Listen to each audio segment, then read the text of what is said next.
गरीब 50% कांग्रेस को पसंद करते हैं और बीजेपी को 23% गरीब पसंद करते हैं। कर्नाटक में विकास के लिए बेहतर बीजेपी को वोटर्स जो हैं वो 37% ही मानते हैं और 14% जेडीएस के लिए। भले ही बजरंग दल के गुंडों से प्रधानमंत्री भगवान बजरंग बली को जोड़ रहे हैं, लेकिन सच्चाई ये है कि पीएम मोदी के दोस्त कहे जाने वाले अडानी ने भी कर्नाटक चुनाव में मोदी और भाजपा का साथ छोड़ दिया है। अडानी के चैनल एनडीटीवी ने कर्नाटक चुनाव को लेकर जो सर्वे जारी किया है, उसने भाजपा के साथ पीएम मोदी की नींद उड़ा दी है। एनडीटीवी के सर्वे में यह साफ हो गया है कि बजरंग दल के गुंडों को भाजपा जितनी बार भी भगवान बजरंग बली से जोड़े, लेकिन कर्नाटक में भाजपा की हार निश्चित है। आज की इस वीडियो में हम इस विस्तार से एनडीटीवी के हर उस पहलू पर विश्लेषण करेंगे जिसने साफ कर दिया है कि कर्नाटक में भाजपा की हार से अब मोदी और शाह की जोड़ी भी नहीं बचा सकती है। नमस्कार, आदाब, आप देख रहे हैं खबर अड्डा और मैं हूं आपके साथ सुम्बुलीरम। कर्नाटक के चुनाव के परिणाम चाहे कुछ भी हो, लेकिन इस चुनाव का पूरा मजा ही इसके प्रचार में है। इलेक्शन मशीन कही जाने वाली बीजेपी इस चुनाव में ना तो दौड़ रही है, ना चल रही है और ना ही घुटनों के बल आगे बढ़ रही है। अगर वो कुछ कर पा रही है तो बस इतना कि किसी तरह वो रेंग ले रही है, और वो भी हांफते हांफते। अब आप सोच रहे होंगे कि कर्नाटक जो दक्षिण में प्रवेश के लिए बीजेपी का दरवाजा है, और जहां पिछले विधानसभा और लोकसभा दोनों चुनावों में बीजेपी ने सीटों के लिहाज से धमाकेदार पारी खेली थी, उसका ये हाल ऐसे कैसे। तो आपको बता दें कि ऐसी कोई भी बात हम आपके सामने बनाकर अपनी तरफ से नहीं रख रहे हैं, बल्कि इसका सबूत खुद हमें पीएम के कथित क्लोज फ्रेंड अडानी जी के स्वामित्व वाले चैनल एनडीटीवी दे रहा है। चुनाव से पहले एनडीटीवी जिस तरह से सर्वे पर सर्वे करवा रहा है और उसके जैसे परिणाम सामने आ रहे हैं, ये बहुत मुमकिन है कि बहुत जल्द अडानी दरबार में भी जल्द ईडी और सीबीआई के पहुंचने की खबरें आपको मिलने लगेंगी।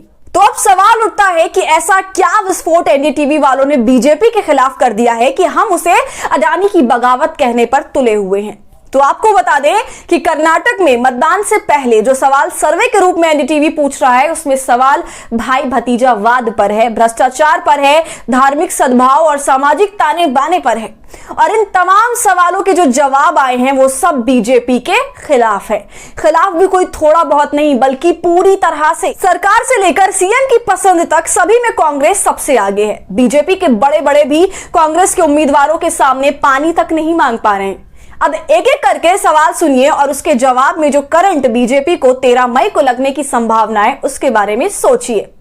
तो एनडीटीवी के सर्वे में पूछा गया सबसे पहला सवाल यह था कि कांग्रेस, बीजेपी और जेडीएस में से सबसे भ्रष्ट पार्टी आखिर कौन सी है।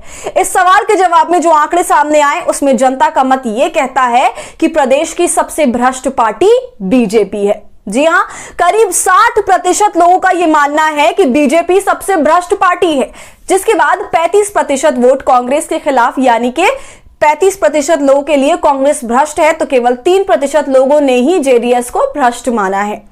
बीजेपी के खिलाफ कांग्रेस की पूरी चुनावी मुहिम ही ऐसी है कि जिसमें कांग्रेस बीजेपी को भ्रष्टाचार के मोर्चे पर घेरने की कोशिश कर रही है और उसे 40% कमीशन वाली पार्टी कह रही है। और अभी हाल ही में सत्यपाल मलिक ने खुद ही पीएम नरेंद्र मोदी पर यह आरोप लगाया था कि उन्हें करप्शन से ज्यादा समस्या है नहीं। अब इन आरोपों और जनता के मूड की अगर हम बात करें तो बीजेपी के खिलाफ कांग्रेस की यह रणनीति बहुत मुमकिन है कि सफल हो सकती है। अगला सवाल पार्टियों और राजनीति में पैठ कर चुकी भाई भतीजावाद सोच पर था, जिसके जवाब में बीजेपी फिर करीब 60% लोगों के हिसाब से सबसे ज्यादा भाई भतीजावादी है, जबकि कांग्रेस और जेडीएस क्रमशः 30 और 8% तक भाई भतीजावाद के चंगुल में जकड़ी हुई है। समस्याओं से हटकर जब सवाल समाधानों पर आया तो जनता का वोट कांग्रेस के पक्ष में जाता दिखा। जैसे कर्नाटक के विकास के लिए बेहतर पार्टी के लिए 47% लोगों ने कांग्रेस का नाम लिया, तो 37% लोगों के हिसाब से बीजेपी कर्नाटक के लिए सही है, और वहीं केवल 14% लोग ही जेडीएस को एक बेहतर विकल्प मानते हैं। लेकिन इन सभी सवालों के बाद जो सवाल पूछा गया वो सबसे अहम रहा। सर्वे में पूछा गया कि धार्मिक सद्भाव बनाए रखने वाली पार्टी कौन सी है, तो करीब 50% लोग कांग्रेस के समर्थन में दिखे, तो वहीं सिर्फ 34% लोगों के लिए ही बीजेपी उनकी पहली पसंद रही, और एक बार फिर जेडीएस को 14% लोगों ने इस मामले में बेहतर पाया। यानी कि बात साफ है कि हिजाब, हलाल, हिंदुस्तान, पाकिस्तान, जितने भी मुद्दे चुनावी साल से पहले कर्नाटक में उठे, उसने बीजेपी की साख को सिर्फ धूमिल ही किया है और लोग बीजेपी को धार्मिक सद्भाव बरकरार रखने में एक सफल पार्टी नहीं मानते। यहां तक कि लोगों के मन में ऐसी भावना भी है कि ये तमाम मुद्दे राजनीतिक रूप से प्रायोजित थे और इसके पीछे बीजेपी ही थी।